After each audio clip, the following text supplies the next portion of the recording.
Well, hello and welcome to another episode of More Perfect Marketing. David Baer here, and today we're talking about one of my favorite topics, email marketing. So, about a year and a half, maybe 2 years ago at this point, I signed up for an email list from uh, a, a very self-absorbed email marketer. I probably shouldn't have said that because it'll get back to him, but he loves to hate on people anyway, so we'll leave it at that. Anyway, fascinating writing. He has these really long stories that he tells. They're super engaging. They're very personal, and they feel like you're reading these long form. And I know you're like my guest is looking at me going, I'm trying to figure out who he's talking about. Anyway, these long form sales letters, right? Where sometimes there'll be like big, bold sections of the email that are centered and drawing attention to it. And then it continues to lead on down through the email. And you get to the end of the email. This is the welcome email for a brand new sequence. So I just joined his list. And he tells me, now there's another email coming in 24 hours. Or if you'd like to skip the line and jump ahead and find out what I'm going to tell you in tomorrow's email, you can click this big red button and get it delivered right now. So what did I do? Well, I was totally engaged in this. It's like, binging on Netflix. So I clicked the button, and before you know it, 7 days worth of emails were in my inbox, consumed, and I was ready, set up to buy from this guy. But more than being ready to buy from this guy, I wanted to know how he did that because I wanted to build that same kind of cool setup in my emails. And then I sort of stepped back and I thought, maybe that's not a very good idea. Anyway, we're going to get back to the story in just a moment. But before we do, I want to introduce my guest for today. His name is Jeff Felten. He is a copywriter and email marketing expert, and he probably has a thing or two to say about what I've just told you. Jeff, welcome. Good to be here, David. Thanks for having me. So I'm curious, do you know who I was talking about? I have an idea, but not 100% certain. So I will tell you that he is not American. He is from Australia. And this is a guy who I think everybody should get on his email list just to understand what's possible with email. Not necessarily that it's the right way to do things, but it's pretty darn entertaining. It's a guy named Daniel Throssell. And if you don't know Not who him, I was thinking of. you will discover him pretty soon. But I would say he's got a very unique style, just as strongly opinionated as another very famous email marketing guy, Ben Settle, but very different That's who I was style. thinking of. Yeah. Okay. Anyway, I'm curious, what's your take on the style and format of email based on your perspective? Uh, so, so I think, as with most marketing, that's kind of a loaded question because obviously it worked. So my answer for half of the questions that people ask me about anything marketing related is it depends. And By the so way, that's that the is right not my answer. personal philosophy. Yeah. That's not my personal philosophy. I believe that a welcome email, it's your first impression with somebody.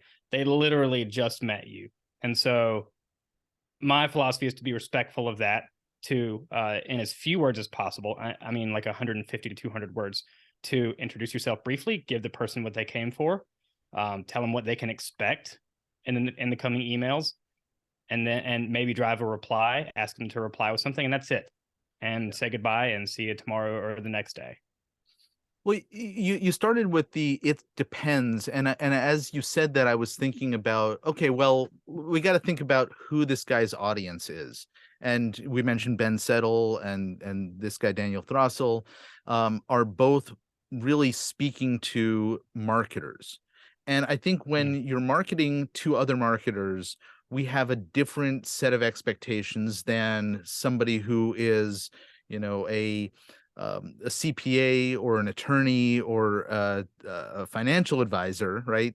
They're those industries. You're probably not going to get away with this kind of positioning in your emails, and you might put some people off. But it's in part, I'm imagining you got to look at the who you're talking to to help inform what you're putting in those emails.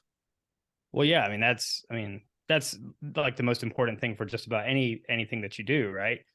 Um, but I also think that if you're talking to marketers that you can't get away with quite as much, so you might need more words.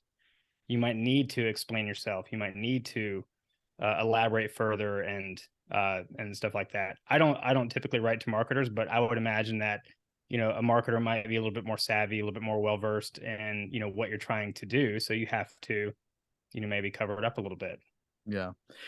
All right. So let's talk a little bit about typical layperson email marketing, because we've seen a huge transition over the years since email became commonplace.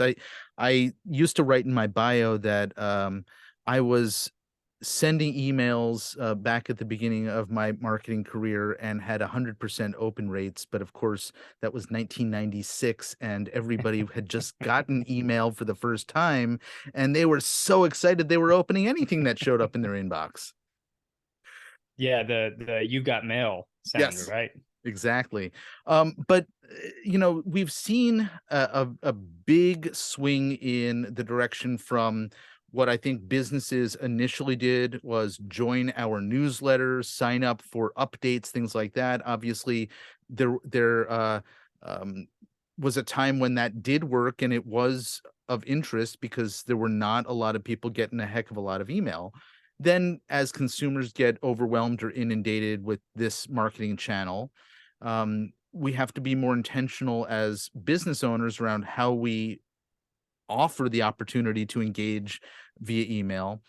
But now we're back seeing a lot of newsletter-based stuff in a very different form than we did, early on. And I wonder if you can sort of walk us through your perspective on how things have changed and what is sort of not working and won't work again, and where the opportunities do exist in the current era here in 2023. For sure. As far as newsletters go, I remember when I really kind of started in marketing in 2018. I don't mean to make you feel old or anything, David, but It's okay. I I do started every day, marketing. whether you're helping or not. I started really heavily into marketing in 2018, and even then, I would say, there was a lot of talk about newsletters being dead, and not necessarily email marketing, but newsletters being dead. And the common perception around newsletter then was newsletter equals company bulletin board.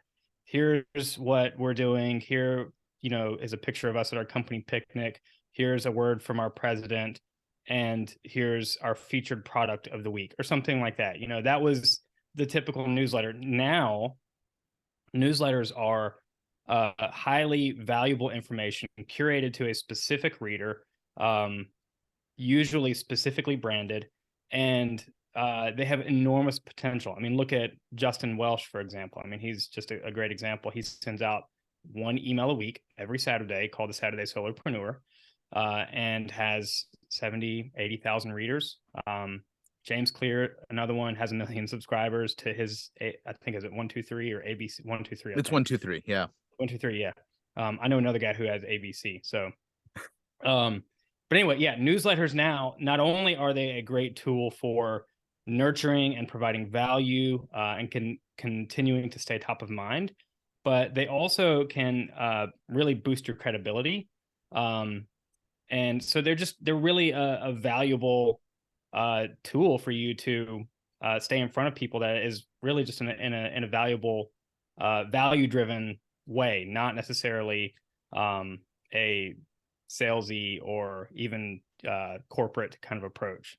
So you mentioned the old style was more like bulletin boards for the business. Here's the conference we just came back from. Here's the new shipment of whatever just arrived. And then you mentioned Justin Welsh and James Clear as examples, what are the types of things that are showing up in those newsletters that are engaging and get people to want to open them? By the way, I subscribe to both of those. Yes, yeah. So there was actually a recent one that Justin Welsh did, and he literally broke down step by step how he helped a guy, a friend of his on Twitter, uh, turn a thread, a non-performing thread, and link to a product, which might sound a little confusing. It wasn't doing anything, it wasn't performing, and he broke down step by step how he turned that around and helped him make like $4,000 off of it.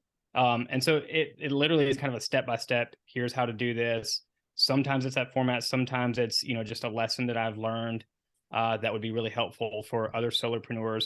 That's the key, right? Is that these people are speaking specifically to one type of person. It's not going to be attractive to just anybody. And the beautiful thing about that is it's a lead magnet. Not only is it a nurturing tool, it's a lead magnet. So people want to they see the credibility that somebody like Justin Welsh has. They see the value that he provides on Twitter, and then they want to get on his email list because they know that's where the real gold is. That's where he's really sending out, expounding on some of these bite-sized things that he's sharing on social media. Or actually, if you look at it, and this is not a conversation about Justin Welsh and his style, but we'll leave it at this after I explain. His entire approach is actually to use the email as the core piece of content, and then he'll take all of the emails and he'll extract little things, and that's his social media content, which Yes, I think that's is a true. fascinating Yeah. approach.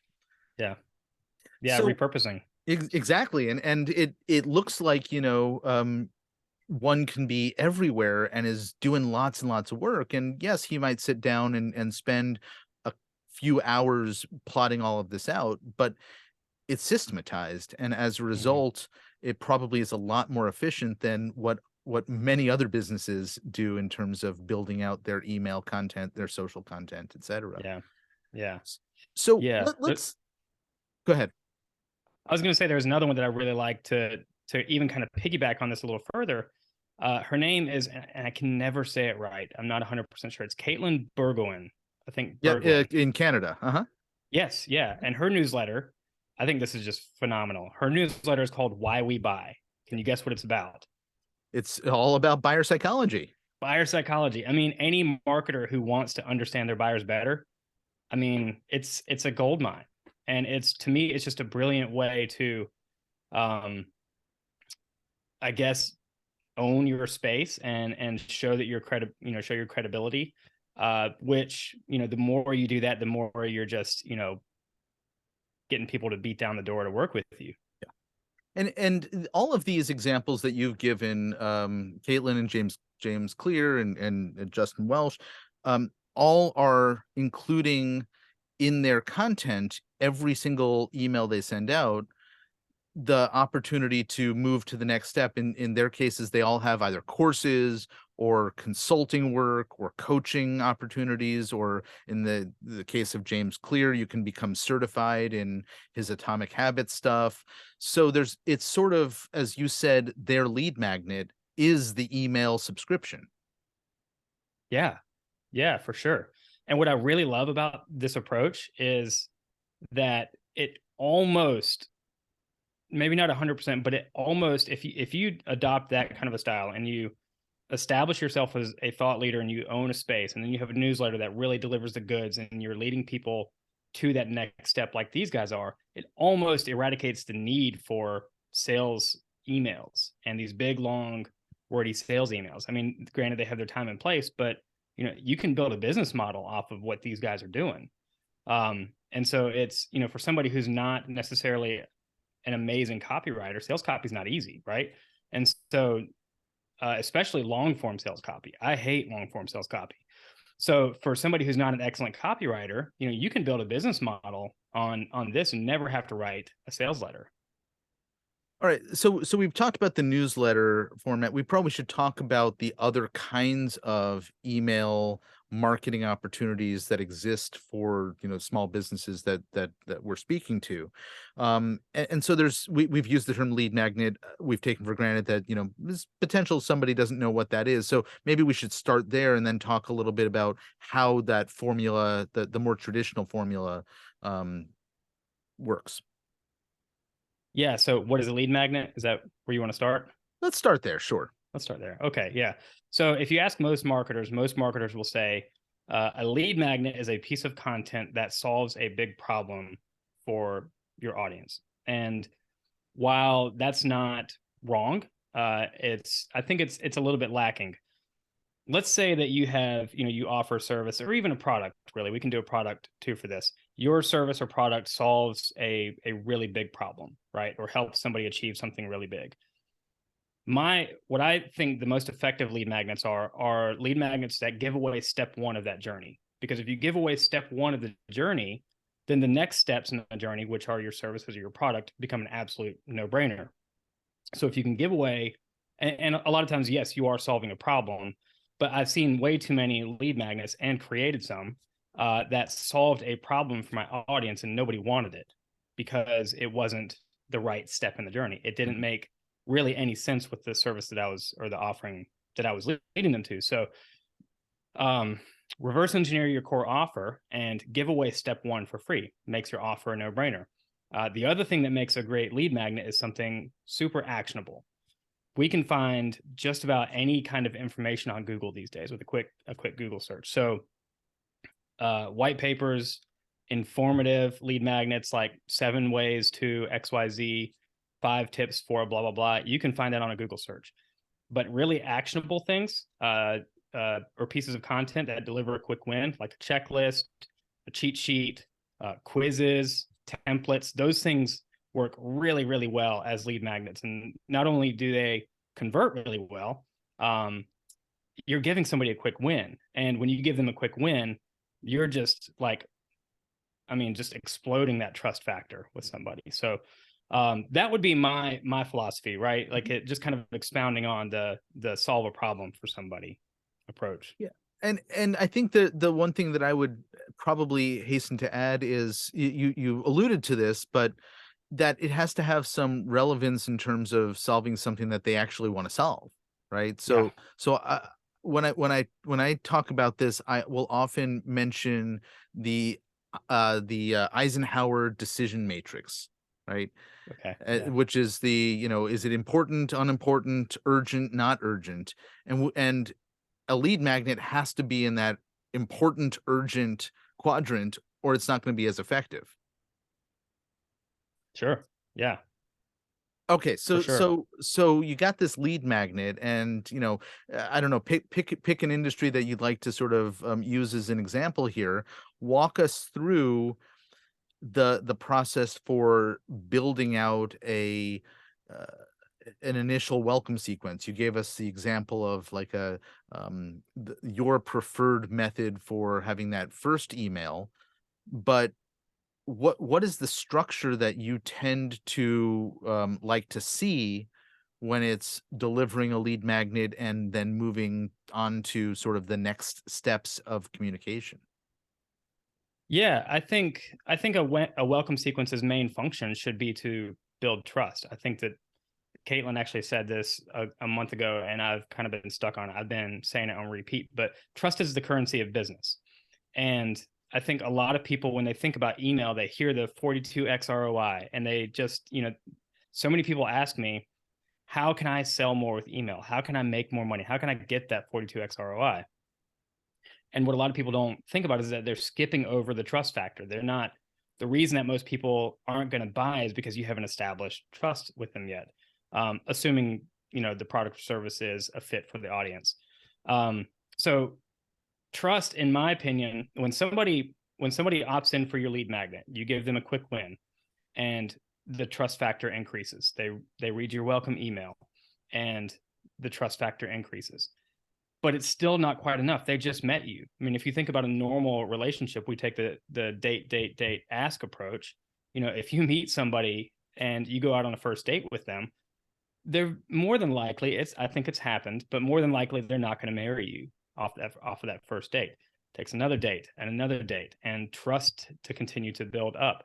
And so that's kind of what I mean by a humanized approach to email marketing, is to really kind of take into consideration that these are relationships you're forming with people, especially for service-based brands. I mean, your business is built on relationships, not tactics and strategies. And so so a humanized approach really kind of takes that relationship factor into approach. And not that, we're, mimicking a relationship here, but we're treating it as, this is another human being, and they're not just going to trust me because I say they should trust me. And so after the welcome email, we might spend another 4 or 5 or 6 emails really trying to establish trust. And we'll do that by adding value.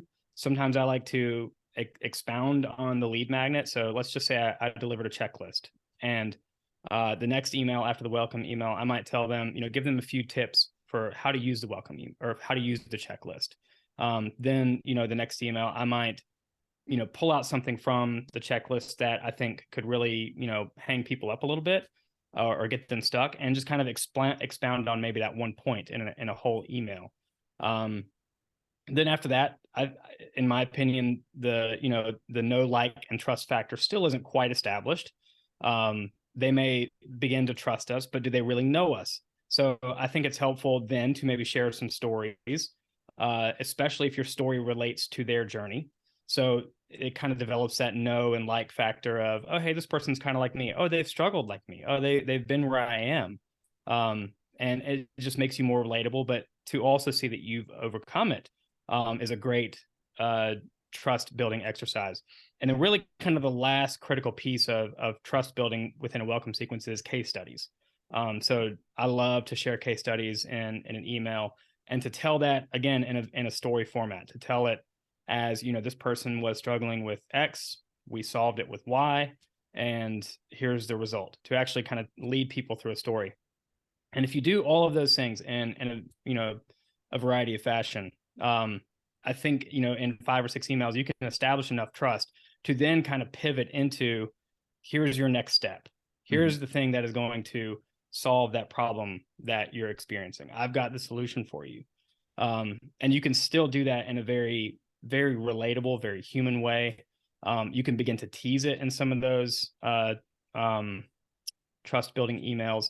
But then you can move in more into things like overcoming the objection and shifting the paradigm, and just kind of things like that. So I would say there's really no cookie cutter.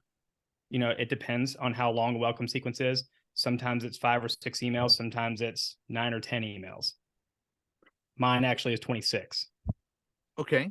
And I that last bit that you threw in there begs the question, why 26? What are you doing over the course of that? But I want the answer to that, and then we'll come back to the question I was going to ask you. Like, what is so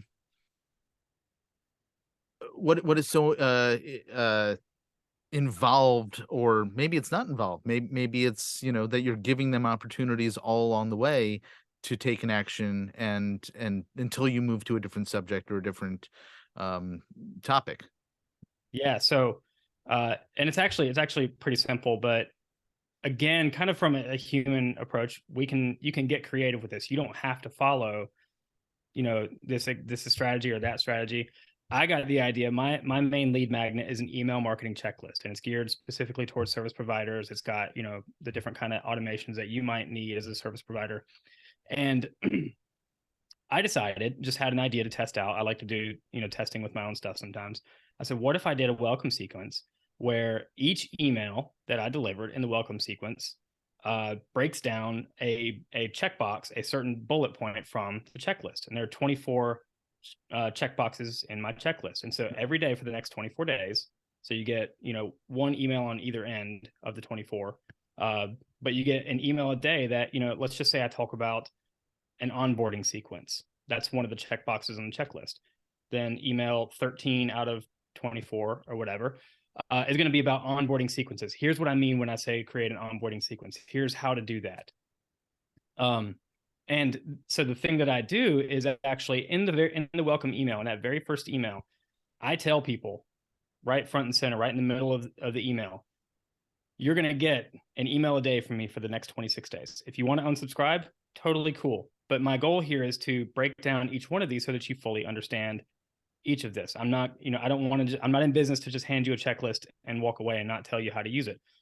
And I actually have 0 unsubscribes from that email.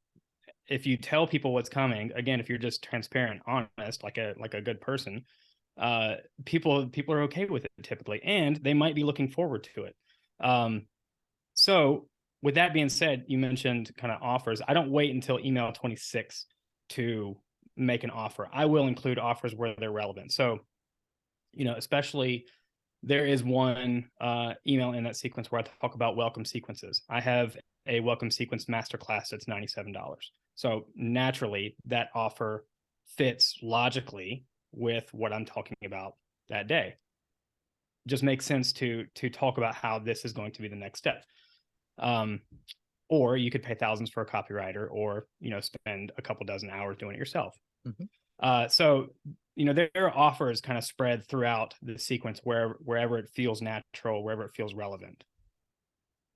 All right, so here was the question I was going to go for. And that makes total sense now. That sort of you're delivering something and then taking time to dig in and walk them through. I noticed that one of the questions that is posed on your website is about, my business is built on referrals. Why do I need to do email marketing? And I was thinking about a similar kind of pushback that we often hear from business owners as marketers. Oh, well, I help and serve everybody, so you're forcing me to lock in and narrow my focus on just one type of person. So obviously the question is, well, can't I send out emails to all the different types of people I'm going to potentially serve in one sequence? But then obviously there's the other issues around that, and I wonder if you can speak to that topic for a little bit. Yeah, I would say sure you can. And I'm not gonna sit here and tell you it's not gonna work. I mean, crazy things happen. I would tell you that is not a good strategy, because typically if you speak to everybody, you speak to nobody. I have experience with that for the first 2 or 3 years of being in marketing. I did copywriting and brand messaging for pretty much any kind of business, and it was really hard to speak specifically to specific pain points. The messaging on my website, the messaging on my social profiles, what in my emails, of course, was very general, very generic. But the more dialed in you become on a specific audience, the more specific you can get with those problems, and the more they're going to go, oh my gosh, yeah, that sounds amazing, I need that. Quick story, can I share a quick story about that? Of course. So I have a friend who he has a barber shop, and he also makes grooming supplies, men's grooming supplies. And he's been selling online since I think 2017. Has a pretty good business. I think he does 4,000 or 5,000 a month online, just in little jars of pomade and beard oil and that kind of stuff. And the supply side of things got to be really just a lot. I mean, it's a really small show, and that was taking up a lot of time, a lot of brain space. So he got to the point where he just wanted to outsource all of it. And if you can imagine, finding a company that can, not only do the manufacturing, but the shipping and the ordering and the inventory management, all that kind of stuff. Well, he found a company who could do that, and he got on a call with them.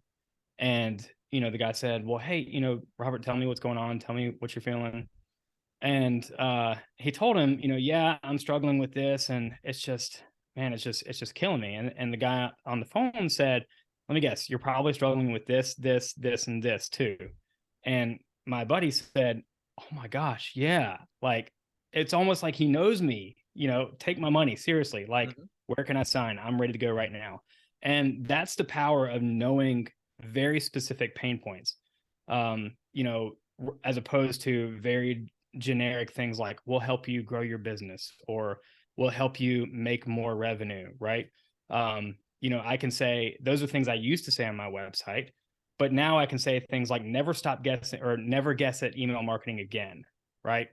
It's a very specific pain point that touches just a little bit deeper. So if you speak to everybody, it's always going to be a little bit more generic, and that's just not really good, especially now. We kind of live in a sea of noise, a sea of gurus and marketers and all that kind of stuff. Yes, and there a lot of them are going pretty general with their advice too. Yeah. So Mhm. I can appreciate and that's a great example of um the power of being able to speak with such specificity by that guy. Um, get got the attention and the willingness to sort of say, clearly you understand my problem, and Yeah. if you understand it as well as you've just articulated, you probably also know how to solve it. Take my money. That makes a lot of sense. So finding a way to convey that in email as well makes sense too. Let's talk about the reality of the human at the receiving end Mm. of these and their habits for consuming the email. Because I have to bring up my email inbox. I'm not sure which one I'm willing to share the numbers on, but I think one is 43,000 unread emails. So how does that enter into the equation when it comes to what's being written, how much of it's being written, how frequently it's sent, etc.? Yeah. I think one of the underrated benefits of email marketing is top of mind awareness. And I think that's one of the things that, again, people want to talk about the ROI, but top of mind awareness, just being there, just showing up consistently, actually leads to more revenue than you think. What you just mentioned, and along that, coupled with, I think, shortening attention spans, right? I have a short attention span. I barely read any long emails that come through. I mean, to be frank with you, I hardly ever finish a Justin Welsh email, and they're not really that No, they're long. not that long. So no, they're not.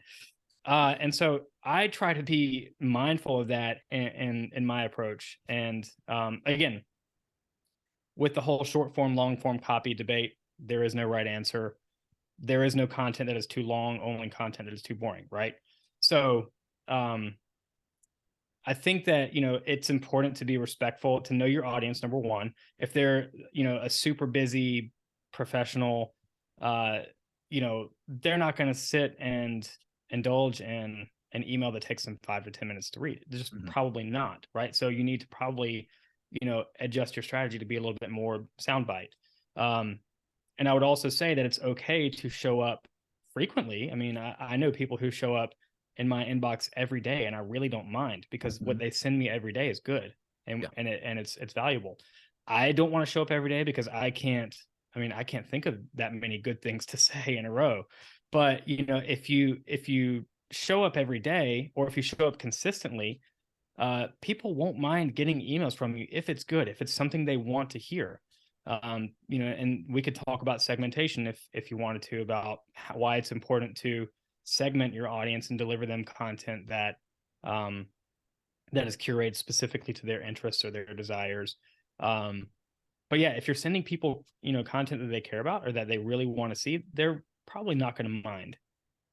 Yeah, and I will say we don't have a ton of time to cover segmentation in detail, but I think you gave a pretty good overview of um what it's like, and so even leveraging the technology behind a lot of the email marketing platforms out there to respond to somebody's click or somebody's landing on a particular page can inform, oh, they are interested in this additional topic or going in this direction, or they downloaded a white paper about something.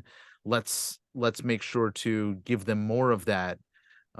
That's a form of segmentation, and obviously there's more. Do you want to add another a point or two on that subject before we wrap up? Yeah, yeah, and so I work with a lot of people who don't really, they're looking at email marketing, they understand the value of it, but they feel paralyzed by all the bells and whistles, and segmentation to them is one of them, one of those bells and whistles. It's one of those things that I hear about all the time, but they have no idea how to do it. And then they hear about automations, and then they hear about sequencing, and then they hear about this and this and this, and they're just like, all right, I'm not doing anything.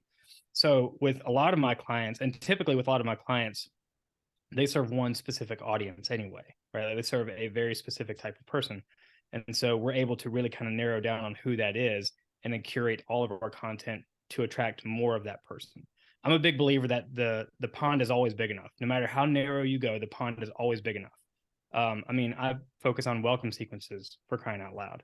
And the pond is definitely big enough there. So the more that you kind of get focused on whoever the person is that you're targeting, and send them content that they want to receive.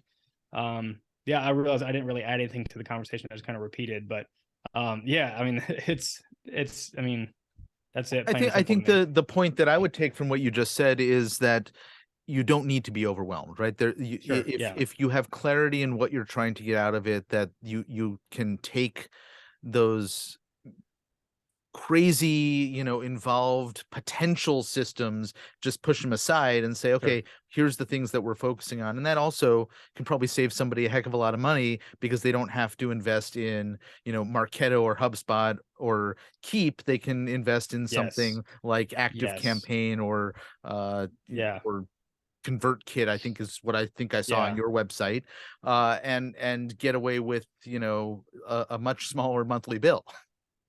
For sure. Yeah. I mean, honestly, when I go into some of this, so I worked for an agency 2-3 years ago, and they used HubSpot. And I mean, to this day, if I go in HubSpot, I'm like, okay, so how do I do? What does this mean? Oh my gosh, there are this many options. I mean, it's overwhelming even to somebody who knows their way around email marketing. So definitely, I mean, you don't. Some people need those bells and whistles, and the bells and whistles are not bad, right? Like, they help you get better.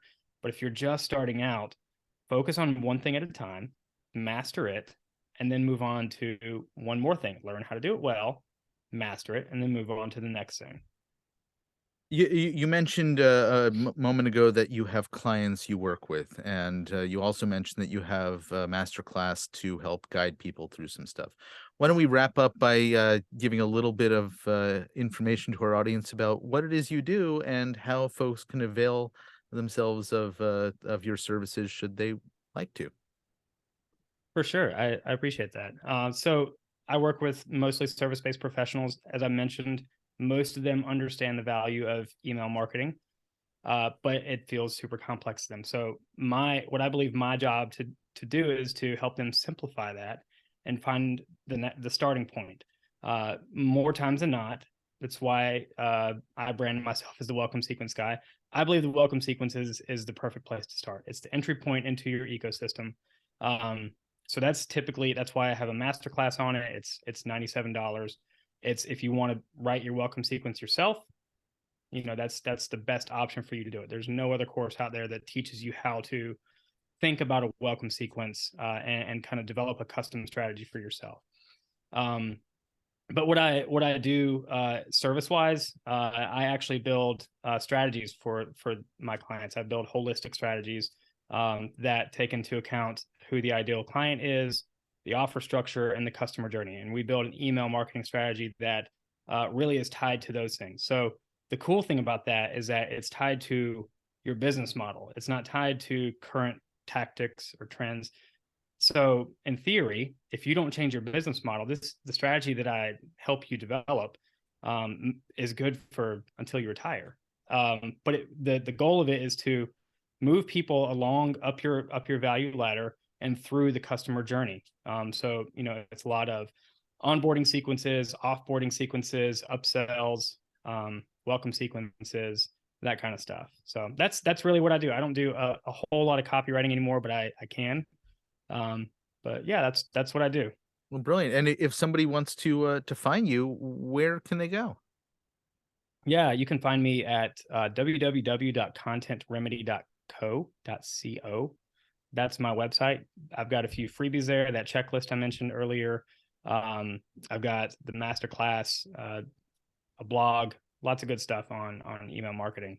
Yeah, excellent. I have been perusing the site. There's a nice, clean look to it, and a bunch of happy photos of you as well. So, well, this has been great, Jeff Felten. Thank you so much for hanging out with me and having a chat. It's been an honor. Thanks for having me. Indeed, folks. This is one of my favorite topics, and I'd love it if you would share it with others who you think could benefit from listening to the conversation. Until next time, my name's David Baer, and this is More Perfect Marketing. Take care.